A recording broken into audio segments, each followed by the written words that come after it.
Gee, so this video's title is pretty long, isn't it? It could be like a subtitle from one of those badly put together YA novels, right?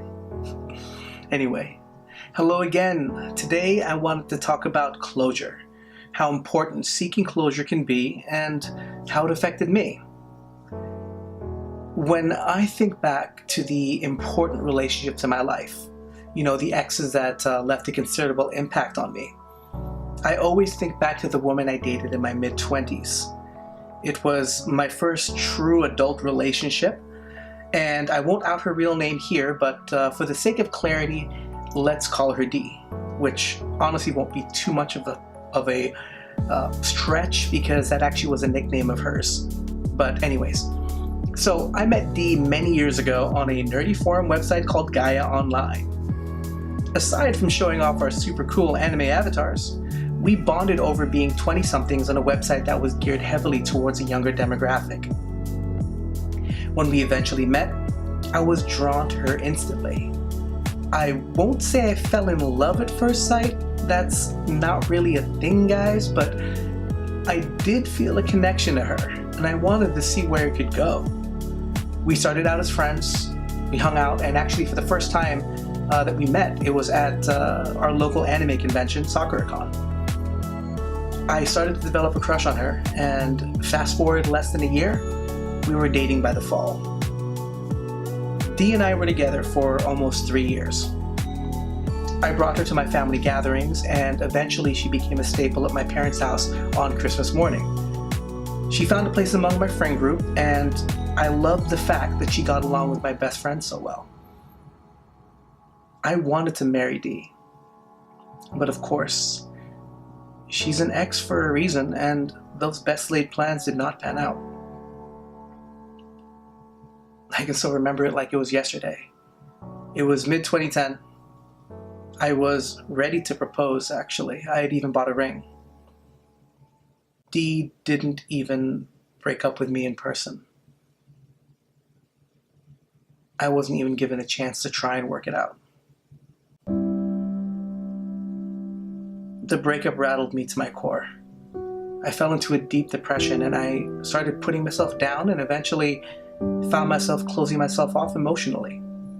Where it was most noticeable were in the relationships I had after her. I would either stick to the flippant, casual flings, I would date women who I knew I had zero future with, or I'd find every reason not to give 100% of myself to the relationship. Now, I had a few girlfriends after D that stick out, but what they all had in common was being doomed from the start. I was scared to let myself be vulnerable again. Falling in love with someone meant showing them my weak spot. It's like that blinking red dot on the underbelly of one of those bosses in the shooter games. If I never let anyone see that, I don't have to worry about getting hurt again. Unfortunately, in my actions, in the way that I was, I did hurt a lot of people in the process. It wasn't until June 6, 2017, when I met someone who made me want to believe again. I met this amazing woman who challenged me, didn't give it in my cool guy BS, and was a literal beacon leading me back to the best version of myself. But something still stuck out to me. I never truly got closure from Dee. Shortly after her and I broke up, I know she made attempts to connect with me, but I was so hurt I wasn't having it. I pushed her away and I purposely ignored her. Eventually, Dee stopped trying to engage with me.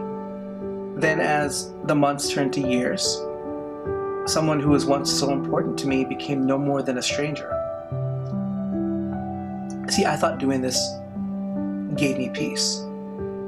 I thought it was me reclaiming myself and being strong, but it turns out all I did was run from my troubles and basically bury the body of our relationship. I never found closure. So that's why I reached out to her recently. Now, in respect for her, I'm not going to go into details about why our relationship ended and what we talked about, but I do need to say that I did get closure. It's amazing because what I realized is, in looking forward, I needed to rectify my past. And getting that closure from Dee was one of the best decisions I'd made since going back to therapy. And in what I can only describe as kismet, it turns out she also needed some closure as well. The breakup was just as tough on her, and even though she's the one that broke up with me, it hurt her. Dee was one of my great loves. And while what we had didn't work out, I am thankful for what she has meant to my life. Now her and I are working on rebuilding our friendship. Talking to her again made me realize how much I missed her. And it's not in the holding up a boombox outside her window blaring a love song sort of way, but in the hyperactive, donning our hidden leaf headbands, running down the street like Naruto sort of way. I know for many of you this isn't realistic. Some people can't just reach out and grab their demons and get closure. I was lucky that Dee actually wanted to talk to me. I owe her so much for giving me that. And even though presently I'm facing a whole new set of demons, having that closure from her gave me a new set of tools I didn't have before. Closure is so important. Finding it's the difficult part. For some of us, closure can only come from within, fully moving on. For others, they throw themselves into creative endeavors, projects, whatever they need to do to cope. But whatever you do, the hardest part is just doing it. I was lucky that a single conversation helped make that happen for me. It's funny to think now that 9 years of resentment can just wash away in the span of a 90-minute phone call. But it did. I just hope that if you're someone that seeks closure, whether from someone, something, or some event, you can find your way there. I'm honestly rooting for you. I hope you can find your way. Once again, I'm Justin Prince. You stay frosty. It's never too late to find your way home. And get lifted. Bye, guys.